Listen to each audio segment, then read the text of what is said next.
Up a quick little jig streamer that, like so many flies, which unfortunately is starting to prove the point that the pattern doesn't matter, is what I would say if I didn't sell flies for a living. It was killer right out of the gate. And since I'm tying it up for a custom order right now and will be restocking shortly, figured I'd record it as well. And it's going to be a quick one. Just hopefully the alarm doesn't disrupt this video like it did the last one. So I'm going to start. I've got I guess I'll list the materials for once. Size 10 Fasna F444. It's a horizontal eye jig. And I've got a 4mm. I was thinking of a joke to do the whole, like, a pre-tariff tungsten bead. The next ones might as well be gold because that's how much they're going to cost. And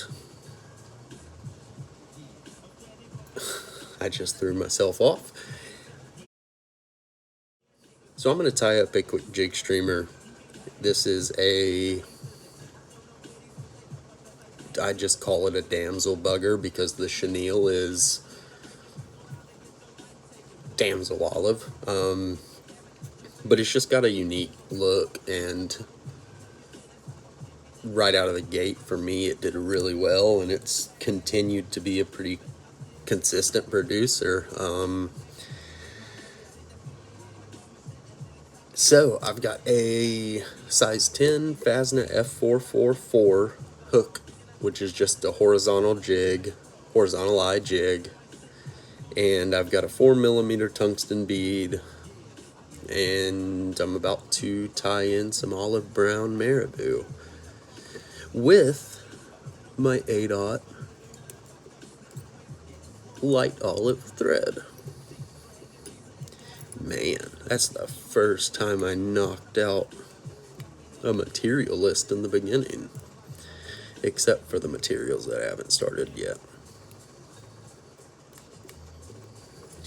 So, next material. This is the Damsel olive portion. I was sent some of this stuff from Fasna as just a sample. I think it was earlier this year or last year, and it just stuck out to me, so I tied up a few, and like I said, it was just killer.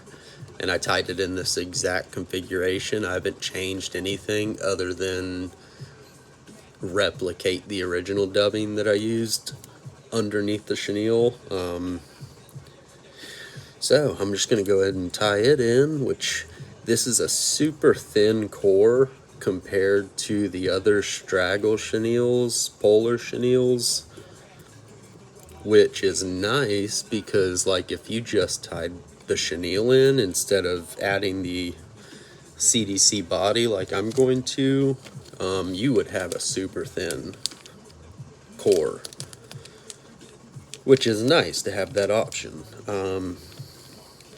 But the downside is if you're used to just really setting that chenille in, you will break it. It's plenty strong to tie with, but it takes some mental getting used to. It takes some mental acclimation. I think I broke the first piece I tied, or the first fly I tied, I broke it off. But then again, I just refund the chenilles usually, just because that's a good way to lock the entire fly in. So I am just splitting my thread, and I am going to insert, it's just a mix of, get in there, plain olive, like medium olive, brown, and black CDC. If you see any flash, it's just from scraps off my desk. It's just 100% CDC dubbing, minus the trash. And originally I had purchased it, well, originally it was this. It was the Swiss CDC dubbing in dark olive, I think. Yeah. But right as I got my Nature Spirit account, they had just dropped Swiss, and this was the only pack they had available. So I've been hoarding it ever since, and I finally got low enough to where I had to mix up some more, and I got pretty close. So this is what happens when I don't think. I'll split my thread like I was going to add more CDC. So now that I've added the CDC underbody, I'm not going to do anything with it. I'm just going to counter wrap the chenille through the fluff. Then I'm just going to, this is where I've broken it before, just going to try and seat that chenille as low behind the bead as possible, like really get it to sink in there. Make a few good wraps, trim it off. And whenever I tie in a chenille or a dubbing loop or a hackle, I always try and, I don't just catch it in and consider that locked in. I always, in a perfect world, I want to trap that, I want to engulf that entire last wrap in thread. Like if it's a hackle, I want to cover that last stem revolution in thread, or if it's a loop, I want to cover that last thread core with thread, and that just ensures that it is not pulling out. This is quick. Y'all don't need to know anything else about that, but for whatever reason, it pains me to be that simple. I just want to overcomplicate it. So now I'm going to finish the fly and cover up all that thick thread band with some dark olive UV ice dub. Hey, don't do that. I'm gonna make sure my thread's uncorded. So let's try that again.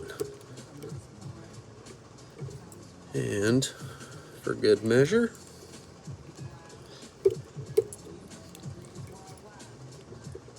so whenever I do that, I every whip finish, if there's a bead,